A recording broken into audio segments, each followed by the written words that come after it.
My fiancée proposed an open relationship after 5 years together. I packed her bags in 1 hour, and when she came crawling back 3 months later because he dumped her, I already had a cat and a whole new life. I'm 28 years old. I work in digital marketing, and about 6 months ago, I ended a 5-year relationship with the woman I thought was going to be my wife. There are still days when it's hard to process everything that happened, because literally in the span of 1 week, my entire life fell apart. And the worst part is that I didn't see any of this coming. I mean, absolutely nothing. I guess I should start from the beginning so everything makes sense, because when I tell this story, people always say it sounds too dramatic to be real. But I swear, every word of this happened exactly as I'm about to tell you.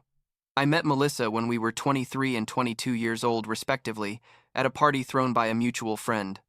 She was studying graphic design, and I had just started my first decent job after college. We became a couple like 2 months after meeting, and honestly, the first few years were amazing. Like one of those relationships where you wake up and think, how lucky am I? You know? We moved in, together after 2 years of dating, into a small but nice apartment downtown, and I was completely sure she was the person I was going to spend the rest of my life with. I proposed to her a year and a half ago, on a trip we took to the beach. Nothing super fancy but romantic, and she said yes, through tears and everything. We started planning the wedding for the following year, looking at venues, making guest lists, all that stuff that happy couples are supposed to do. Melissa had a group of girlfriends she would go out with every so often, like once or twice a month. And I was always fine with that, because obviously, everyone needs their space and friendships outside the relationship. In March of this year, like the second week, if I remember correctly, she told me the girls were planning a 4-day trip to the beach to celebrate one of their birthdays. I told her to obviously go, to have fun, that she deserved it because she'd been working a ton on a big project. She left on a Friday morning, and I stayed at the apartment working from home, like always. The first 2 days, she sent me normal messages, pictures of the beach, of the drinks they were having, that kind of thing. But like the third day, I noticed her responses became shorter, and she took longer to answer. And when I'd ask her how she was doing, she'd just say, fine, nothing more, without many details. She came back Tuesday night, and from the moment she walked into the apartment, I knew something was weird. She didn't greet me with the usual kiss, like she just said hi and went straight to the bedroom to unpack. I thought maybe she was tired from the trip, so I let her shower and get settled. But that night we ate dinner in almost complete silence. She just looked at her phone every 2 minutes, and when I'd ask her something, she'd answer in monosyllables. Like 3 more days went by and she kept acting super distant. She'd come home from work and lock herself in the bedroom with her phone, laugh too, herself looking at the screen, and when I'd walk in, she'd quickly put away her phone or switch apps. I asked her several times if something was wrong, if there was a problem, and she always said, no, everything's fine. I'm just a bit stressed with work, that's all. Friday of that week, she got home from work around 7 at night. I was making dinner because I thought maybe a nice gesture would help things get back to normal. She sat on the couch and told me, Alexander, we need to talk about something. Obviously, my heart dropped to my stomach because nobody says that when they're about to say something good, you know what I mean? I sat next to her and told her yes, to tell me what was going on. And then she took a deep breath, like preparing to drop a bomb, and told me, I've been thinking a lot these past few days, and I think we should consider having an open relationship.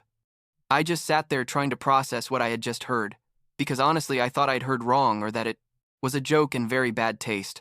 I said, what?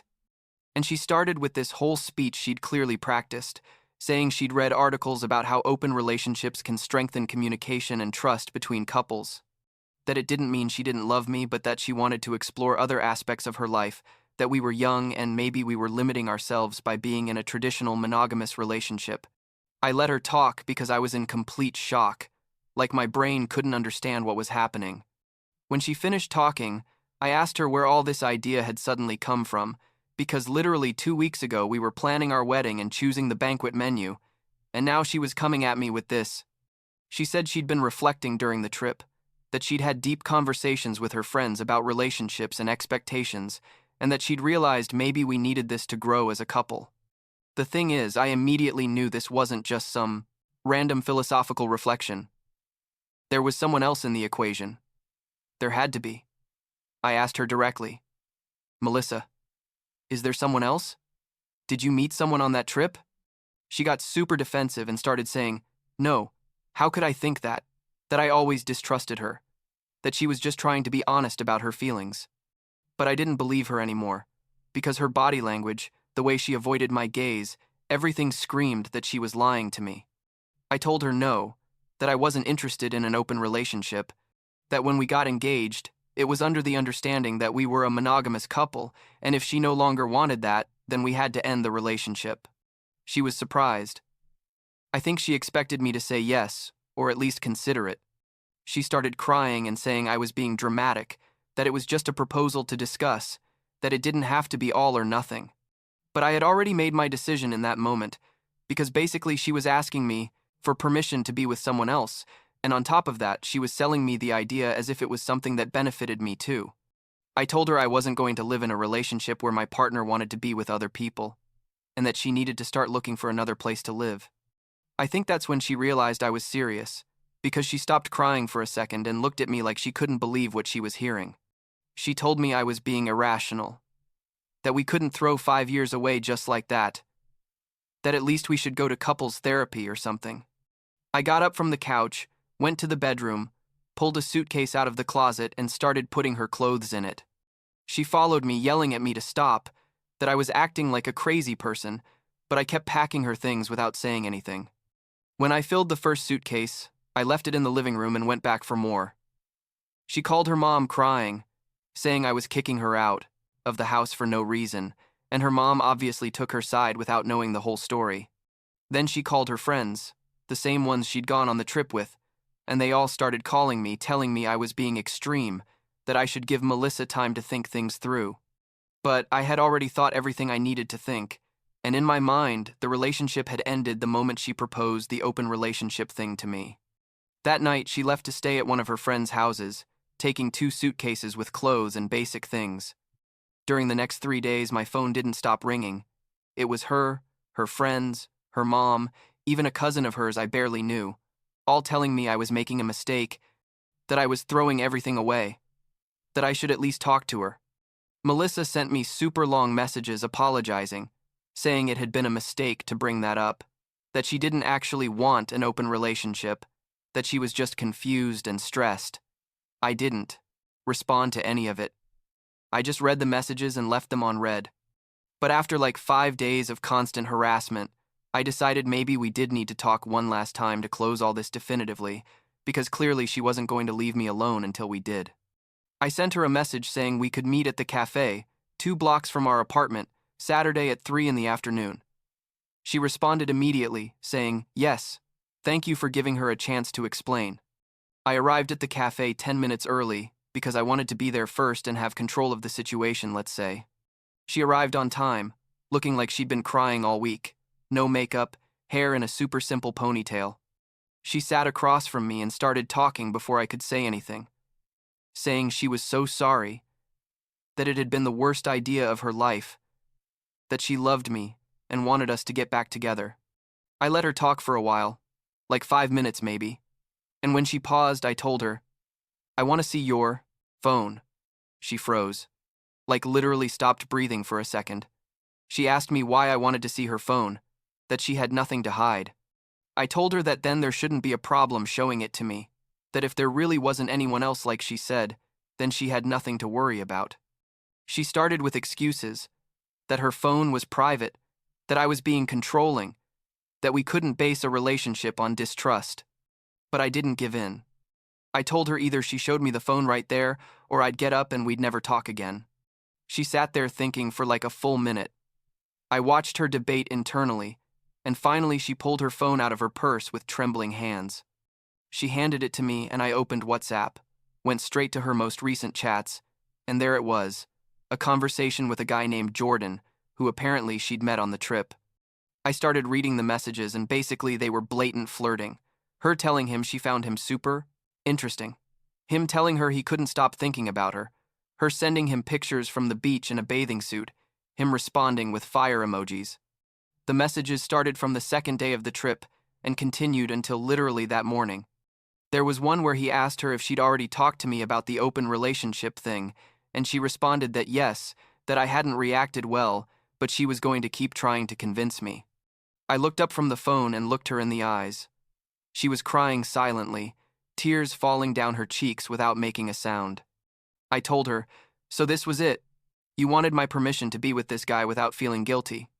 She started shaking her head, saying it wasn't like that it had just been a stupid thing, that he didn't mean anything, that it had been a mistake to talk to him.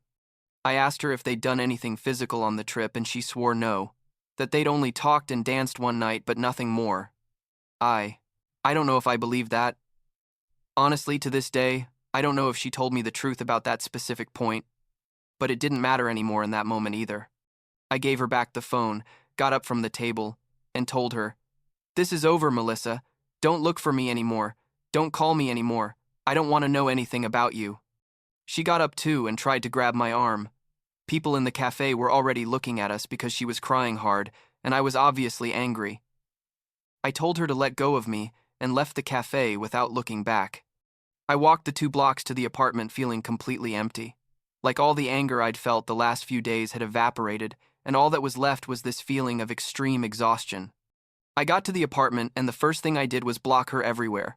WhatsApp, Instagram, Facebook, her number for calls, everything. Then I blocked her friends who'd been bothering me, and also her mom, because I had no intention of continuing to receive messages from any of them. Literally, in about 20 minutes, I deleted like 15 people from my life. And honestly, it felt liberating, I guess. But then I sat on the couch and started crying. Because 5 years with someone don't just erase like that, no matter how angry you are. Like 2 weeks went by when I didn't hear anything from her. Well, directly I didn't hear anything because she had no way to contact me. But it turns out a friend of mine, well, an ex-mutual friend who technically stayed neutral in all this, sent me some screenshots from Instagram where Melissa was already posting photos with that guy Jordan. Like, 2 weeks after we broke up, after 5 years of relationship and an engagement, she was already posting photos with him at restaurants and holding hands. The caption on one of the photos said something cheesy like, "Finally found what I was looking for," or something like that. I don't know what I expected, but I definitely didn't expect her to move on. So fast, you know? It made me feel like our 5 years together hadn't meant anything to her. But the story doesn't end there, because like a week after they started dating publicly, the guy ghosted her, completely. From one day to the next, he stopped responding to her messages, blocked her everywhere, and basically disappeared from her life.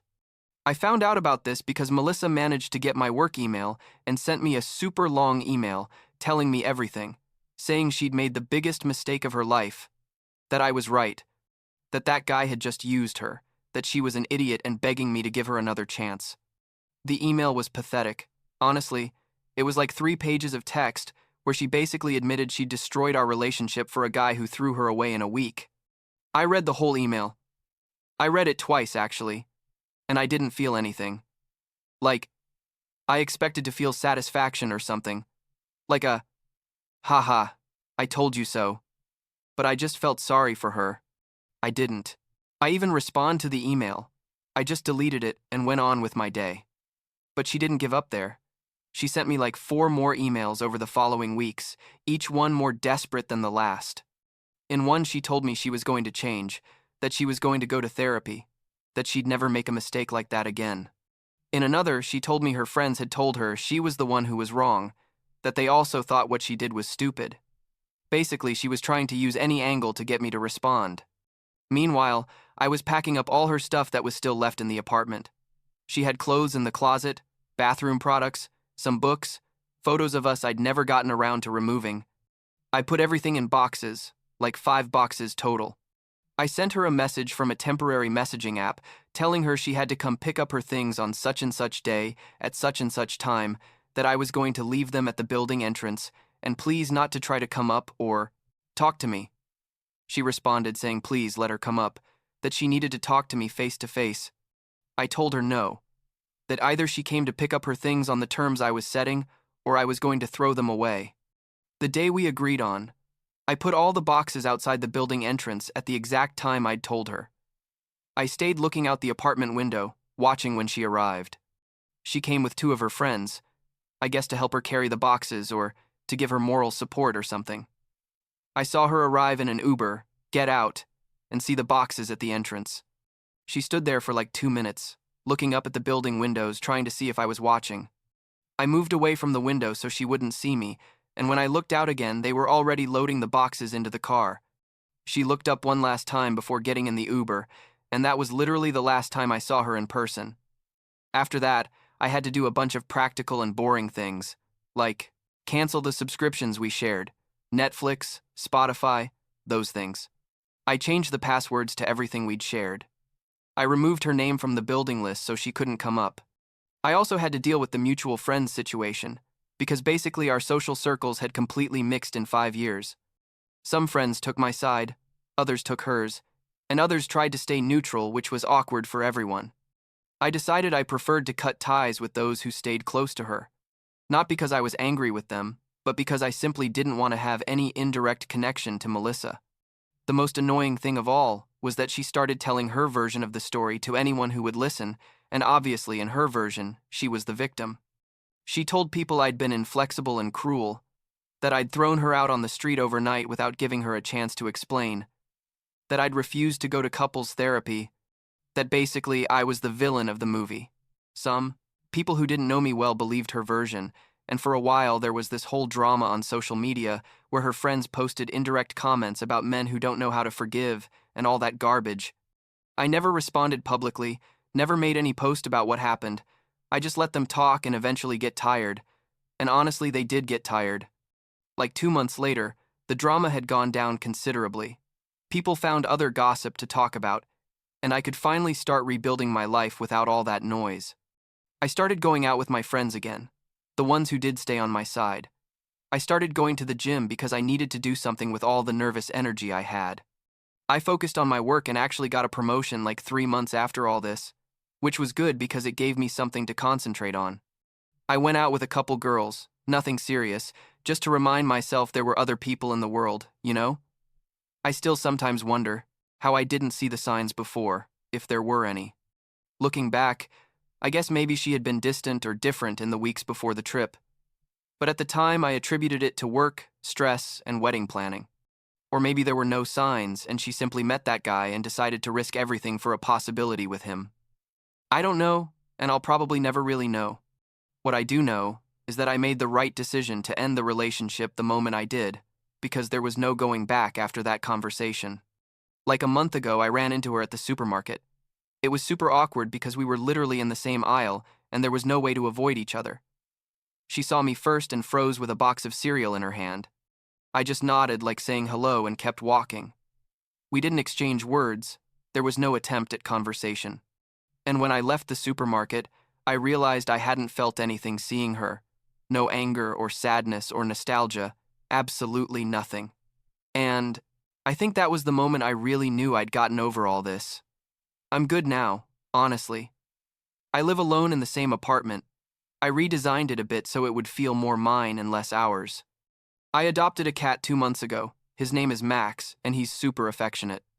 My parents are proud of how I handled the whole situation, though my mom still sometimes asks me if I'm really okay. You know how moms are. My friends say I'm better than ever, that they see me calmer and more myself. And I think they're right. Because even though the 5 years with Melissa weren't a total waste, like I did learn things and we had good moments, I also realized I deserved to be with someone who chose me without conditions, without needing to explore other options. I guess the moral of all this, if there is one, is that when someone shows you who they really are, believe them. Melissa showed me she was willing to risk everything we had for a guy she'd just met, and I believed her. I didn't try to justify her behavior or convince myself things were going to get better. I simply accepted the reality of the situation and acted accordingly. And even though it hurt like nothing had hurt before, it was the right decision. Now I'm 28, I'm single, I have a good job, an awesome cat, and zero drama in my life. And honestly, after everything that happened, that sounds pretty good.